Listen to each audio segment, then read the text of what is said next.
Salam dan bahagia. Kembali lagi bersama kami kelompok 1C, Praktikum Proses Manufaktur, mahasiswa dari Universitas Sarjana Wiyata Taman Siswa, Fakultas Teknik, Program Studi Teknik Industri. Di sini kami akan menjelaskan mengenai mesin bubut terkait bagian dan fungsi, setting benda kerja, dial, dan persettingan pahat. Adapun kelompok kami yang terdiri dari 1. Umi Habibah, NIM 2019 012 067, 2. Khairul Aziz Raihan, NIM 2019 012 084, 3. Anggi Dian Prasetya, NIM 2019 012 088. Perkenalkan, nama saya Khairul Aziz Raihan, NIM 2019 012 084. Di sini saya akan menjelaskan tentang bagian-bagian mesin bubut dan fungsinya. 1. Kepala tetap. Kepala tetap terletak di sebelah kiri mesin bubut. Pada bagian ini terdapat 3 spindle yang berfungsi untuk memutar benda kerja. Pada kepala tetap juga terdapat tuas-tuas yang berfungsi untuk mengatur kecepatan putar spindle. Yang kedua, kepala lepas. Kepala lepas terletak pada bagian sebelah kiri mesin bubut. Komponen ini berfungsi untuk pembubutan yang menggunakan 2 center untuk menghindari benda kerja yang bengkok pada saat pembubutan. Misalnya pada pembubutan oli luar atau benda kerja yang ukurannya panjang. Yang ketiga, eretan.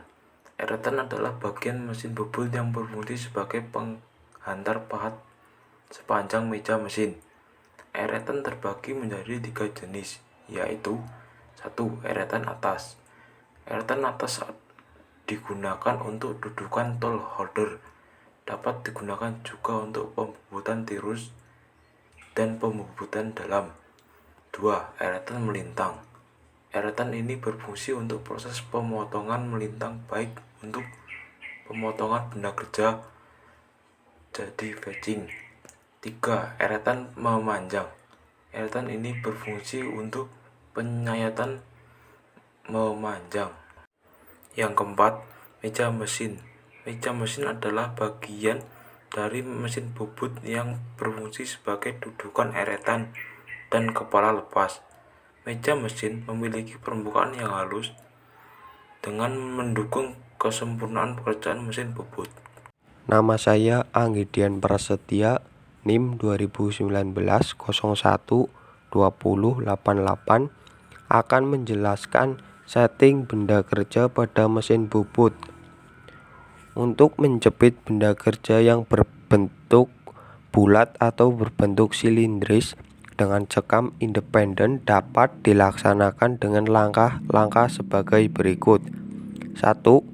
Masukkan dan putar kunci cekam pada masing-masing lubang penggerak rahang, sehingga semua rahang berada pada garis indeks yang sama pada permukaan cekam.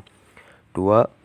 Masukkan benda kerja ke dalam cekam sambil memegang benda kerja. Putarlah kunci cekam sampai benda kerja dijepit oleh 2 rahang yang saling berhadapan. 3. Dengan berpedoman pada garis-garis indeks yang terdapat pada permukaan cekam, aturlah posisi rahang-rahang agar kedudukan benda kerja kira-kira berada di tengah cekam. 4. Periksalah kedudukan benda kerja sudah simetris atau belum dengan cara memasang balok penggores pada dudukan yang ditempatkan di atas benda mesin. 5. Putar cekam berlahan-lahan dengan tangan sambil memperhatikan apakah ujung penggores menyentuh terus ke permukaan benda kerja. Jika ujung penggores tidak menyentuh secara kontinu pada permukaan benda kerja yang diputar atau ada celah antara ujung penggores dengan permukaan benda kerja, berarti kedudukan benda kerja belum sentris. 6. Untuk memperbaiki kedudukan benda yang belum sentris, kendurkan rahang di mana terdapat celah tadi dengan jarak setengah dari besarnya celah. Kemudian ketatkan rahang yang berlawanan dengan rahang yang dikendurkan tersebut. 7. Ulangi pemeriksaan dan pengaturan ini sampai ujung penggores menyentuh keseluruhan permukaan benda kerja yang diputar. Perkenalkan, saya Umi Habibah, NIM 2019-012-067. Saya akan melanjutkan penjelasan mengenai pendialan. Salah satu alat ukur teknik yang banyak digunakan dalam bengkel otomotif adalah dial indikator. Komponen berbentuk lingkaran ini digunakan untuk mengukur ketimpangan atau ketirusan pada permukaan sebuah komponen. Berikut adalah langkah-langkah pendialan. 1. Langkah peletakan dial. Langkah pertama, misal kita akan mengukur keolengan poros transmisi, maka kita perlu meletakkan poros transmisi tersebut pada meja perata atau yang berbahan logam yang disangga dengan V-block. Selanjutnya, kendorkan bagian dial holder agar sudut indikator bisa kita ubah. Posisikan jarum spindle indikator tepat pada bagian tengah poros dengan posisi tegak lurus. Kencangkan dial holder.